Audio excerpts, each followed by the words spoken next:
Howdy folks, Shell Presto DiBaggio here, awesome artist, remarkable writer, and undaunted luminary of my time.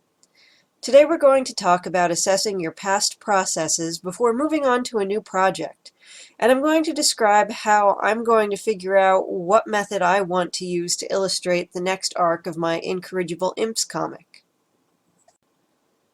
But before we get into it, I want to remind you folks that my and my husband's Kickstarter is in its final days. Do you need more supernatural foes, gruesome all-new spells, and tainted psychic horrors for your RPG campaign? Then Dauntless, the heroic adventure zine, is for you. The link is below, or search for Dauntless on Kickstarter. And you might want to get a bit of a move on, because like I said, final days. So, last month was a milestone for me. I finished my 13th Incorrigible IMPS strip, completing the first full story arc. When you finish any project, you should look over your work and ruminate on your process. How did you do? What did you do? And is there any way to improve your process? I had been hoping to get 2 IMPS strips done some months, to have a buffer. An extra strip here and there, so I wasn't always working right up until deadline.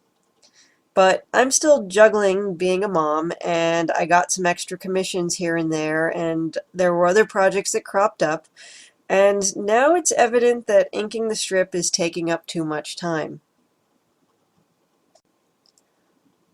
I ink every strip, and by that I mean I also include rendering out the shading with hatching as well.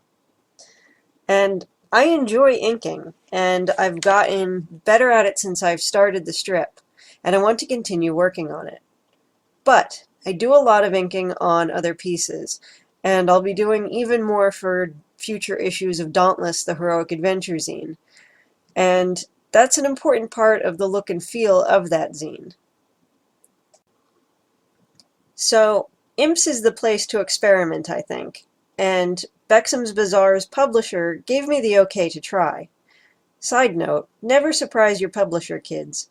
DM Jim is great and is pretty much supportive of all my art decisions, but a lesser publisher may not like you doing that, and it may result in you not being paid if you surprise them. So always ask before changing up your work on a customer. While I was doing IMPS, I also ended up doing a YouTube collaboration, putting my own spin on a fairy tale. I redesigned the 4 skillful brothers, with my husband Mike's help, to fit in the Ascension Epoch's Martian War Chronicles. And I did it in a comic page. I didn't ink that page. I used Arteza brush pens, which are a bit like watercolor markers, and I only penciled and shaded it with those markers. Not including research time, just including drawing time, I did the entire page in 6 hours, which is a record for me. So I want to try doing an entire book like that, an entire IMPS arc, and see if I can finally make some headway into doing more comics and more illustrations more often. However, when you want to be efficient, you should test all the possibilities within reason. So while maybe shading with Arteza brush pens is the fastest option for me, I have a couple different options for shading, each with a bit of a different look, and I want to test and see which one is also the fastest for me. So to test that, since I'm not going to do it on a whole strip and see, I'm just doing a couple little portraits in a couple different mediums. And I just realized that I did not describe who I am drawing here. So, just so you folks know, this is Medusa. She's one of the characters from Knights and Granite Men, an illustrated novel my husband and I have done together. The premise of the book is a pretentious, superpowered musician, an ageless techno-wizard, and a radioactive commando walk into a museum and find everyone turned to stone. The book is available on Amazon, and if you want to start reading it for free, you can also check out heroicadventurefiction.com, all one word, no spaces. So this is my Arteza brush pen test. Um, my Martian War comic was sepia and yellow tinted to make it look old. Those Martian War Chronicles stories take place in the 1890s, so the antique look feels very appropriate. But I fear while medieval faux England may be older still, that it may not feel entirely right for my Imps comic, which has more puns and a bit of zippy, over-exaggerated style of humor compared to the much more serious Martian War Chronicles stories, where everything is deadly and humor is often biting or ironic. So for this illustration of Medusa, I'm trying a cooler tinted set of Artezas. Folks who watch this channel know I love my Arteza brush pens, but their big flaw, in my opinion, is there's not enough variety of grays and desaturated or light colors. And I do have the 96 set now, so I have every color that they make. The lightest color that I'm using in this piece, Ice Blue, has a touch of green tint to it, which I do like in the color when I'm using it in color pieces, but using it with the grays gives this drawing a sort of 30s universal horror feel, which is not entirely inappropriate for a character from our Challenger Confidential series, but it doesn't feel spot on for imps. I have 3 other methods I want to test, and I hope I can do a video on all of them. I'm also going to try gray Copic markers and 2 tests with watercolors. One with Winsor & Newton Payne's Gray, thanks Imperium Vol for the recommendation, and one with a unique set I wanted to try, the Boku Undo Japanesque watercolors in tinted blacks. So what's the verdict on the Artezas? For me, using the Arteza Real Brush Pens goes fast and requires no color mixing or finesse to get 3 different shades, which is really nice. I just use 3 different colors. It does require water, which is a downside, but it requires far less water than watercolors do. Also, I've always been able to blend these out with water hours or even a day later, so I've found, at least on the mixed media paper that I use, that you can lay the brush pen shades down in advance and wait until you get home to use water.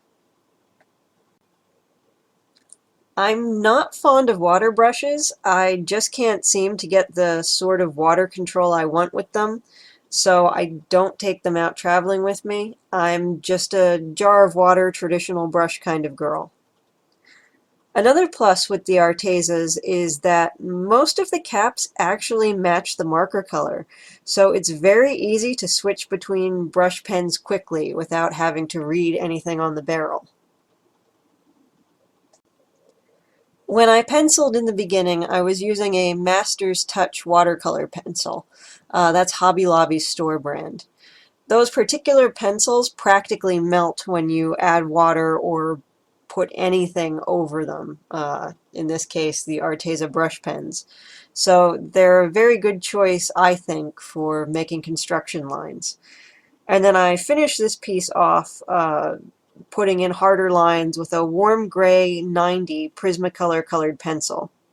You have to do that last because regular colored pencil like that smears like crazy with watercolor or alcohol markers. The Arteza brush pens are somewhere in between. They're dye-based and water-soluble, so they too will smear out regular colored pencil. Another side note, you can get really neat effects using colored pencil smearing to your advantage when you use, say, alcohol-based markers over top of them, but that's obviously not something you want to do with line art. So how did these rank up? This went quick enough. In speed alone, I'd call the Arteza Real Brush Pens a top contender. But if the Artezas win, I'm going to go with the Sepias, not with these particular grays. If Arteza had a bit more grays and desaturated colors to choose from, I would probably not be doing any other tests, but it looks like I'm going to have to weigh speed versus ideal color here, so the test shall continue. And if I was doing this as a full color strip, the Artezas would have more weight because they have a lot of bright poppy colors.